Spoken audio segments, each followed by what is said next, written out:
దువ్వాడ దివ్వెల జంట Kotturu police station దగ్గర హల్చల్ చేసింది. చంద్రబాబు పవన్ కళ్యాణ్ పై అనుచిత వ్యాఖ్యలు చేశారన్న కేసులో కొత్తూరు పోలీస్ స్టేషన్ కి విచారణకి హాజరయ్యారు ఎమ్మెల్సీ దువ్వాడ శ్రీనివాస్. అయితే పిఎస్ లో దువ్వాడ శ్రీనివాస్ ని పోలీసులు విచారిస్తుంటే పోలీస్ స్టేషన్ బయట దివ్వెల మాధురి హల్చల్ చేశారు. Andhra Pradesh CM Chandrababu deputy CM Pawan Kalyan పై సోషల్ మీడియాలో అనుచిత వ్యాఖ్యలు చేశారంటూ 2025లో దువ్వాడ శ్రీనివాస్ పై హీర మండల పోలీసులు కేసు నమోదు చేశారు. ఈ కేసులో పలుమార్లు దువ్వాడ శ్రీనివాస్ కు పోలీసులు నోటీసులు జారీ చేశారు. ఆయన హాజరు కాకపోవడంతో ఈ నెల 20న మరోసారి నోటీసులు ఇచ్చారు. అనుచిత వ్యాఖ్యల కేసులో కొత్తూరు పోలీస్ స్టేషన్లో విచారణకు హాజరయ్యారు దువ్వాడ శ్రీనివాస్. సోషల్ మీడియాలో పోస్టుపై దువ్వాడను సుదీర్ఘంగా ప్రశ్నించారు పోలీసులు. ఎందుకు అనుచిత వ్యాఖ్యలు చేశారన్న కోణంలో కూపీలాగారు.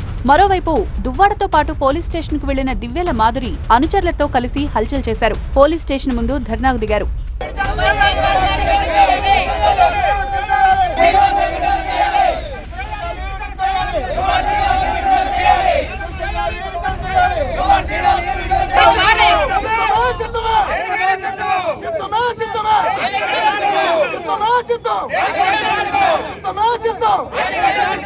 పోలీసులపై మాధురి ఆగ్రహం వ్యక్తం చేశారు. పోలీసుల తీరును తప్పుపట్టారు.